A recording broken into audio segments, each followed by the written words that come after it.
Hello everyone, today I'm going to do a video on the main features of the Marathons World Multisport watch.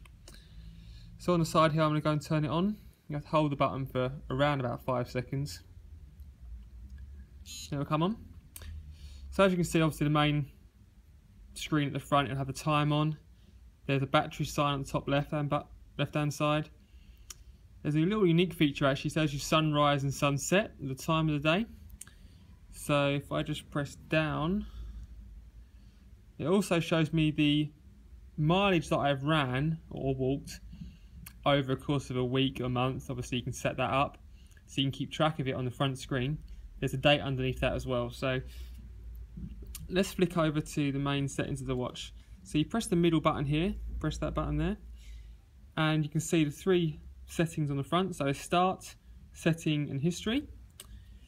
We'll select the start button and we'll have a look what it says here. So here are the features you can see. It says there's running, cycling, swimming and multisport, so triathlon and multisport function. So we'll scroll around. So obviously I'm using the up and down buttons on the side here. So we'll scroll around to the running section and click on running. Let's go up to the top. So there's basic run, distance run, time run, calorie run, pace run, interval training, marathon, obviously if you want to go and do a marathon of 26.2 miles, and half marathon, and indoor and hiking. So we'll go back and we'll look at each feature individually. So scroll down, we'll go to cycling.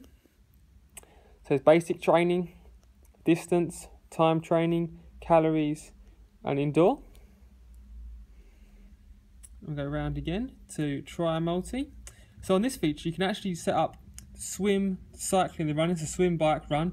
You can set that up, and also you can change them features if you want to practice a different way around. So you want to do the run first, then say the cycle, and then the swim at the end.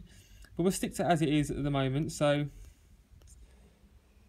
obviously it'll start searching for a GPS. We won't do that right now. I'll show you that. I'm indoors, so obviously it won't get a signal straight away. So we'll go back. That was the multisport section.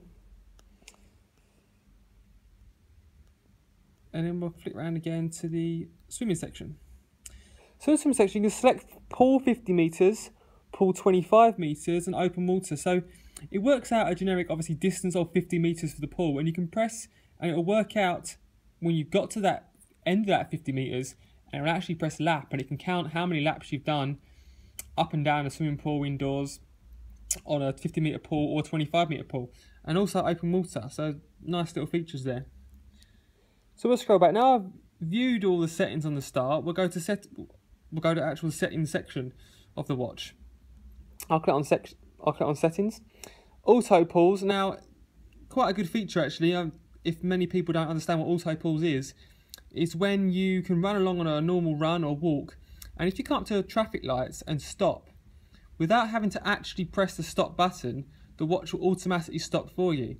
So you can actually select that feature on the watch before you go out. So it saves you really stopping and starting your watch, crossing roads, and it'll just stop for you. And then when you start moving, obviously because it's using satellite, it will know when you've started moving again, and it will actually start the watch again. It's a nice little feature there. Auto lap is, as I say, you can set that for 1 mile or 1 kilometre, and it will beep at each 1 mile or each kilometre and show you what your mile split is or kilometre split. Metronome, so that's a feature where you can actually input 180 beats per minute. So what you'll find is it will beep 180 times in that minute. So you can keep an eye on your stride amount, your stride turnover and your cadence. Page settings, a nice little feature as well. So you can select on the page setting, you can select what type of things you want to see on the watch. So you can actually select the pace at the top, distance in the bottom left, and the time. And there's numerous amount of things you can see on this watch and how you can change. So you can change the top bar or the top view to laps, heart rate zone, heart rate lap. Actually, I'll just flick through them quickly for you so you can see the different settings you can use.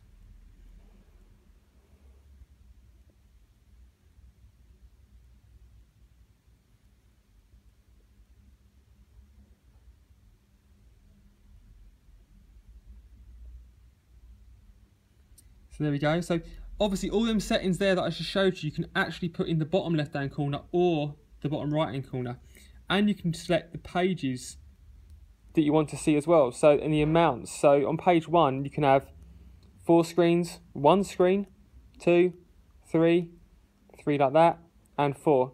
So depending on how many different things you want to see while you're running along, or on a bike or swimming. Obviously the daily alarm, ketones, whether you want the watch to beep or not, time of day, the units, that means whether obviously you want to use it in kilometers or miles, connect, you can connect to your app on your phone or connect to the computer, power saving device, birth date, weight, language, delete if you want to delete the data you have on there at the moment, and reset the watch completely. History. Obviously this morning I ran 8 miles, so you can view the 8-mile run that I did, the time it took me, my average pace, calories, average heart rate, ascent, steps, average stride, laps.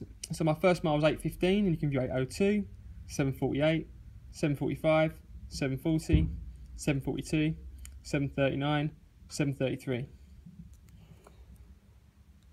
You can view all the different training that I've done, the settings, the amounts of sessions that I've done, and look at the history. So here's a little quick brief overview of the watch. I will go into more videos in a bit more detail on the specific functions, but that'll give you a general idea of what it looks like. Thanks very much. I'll speak to you again soon.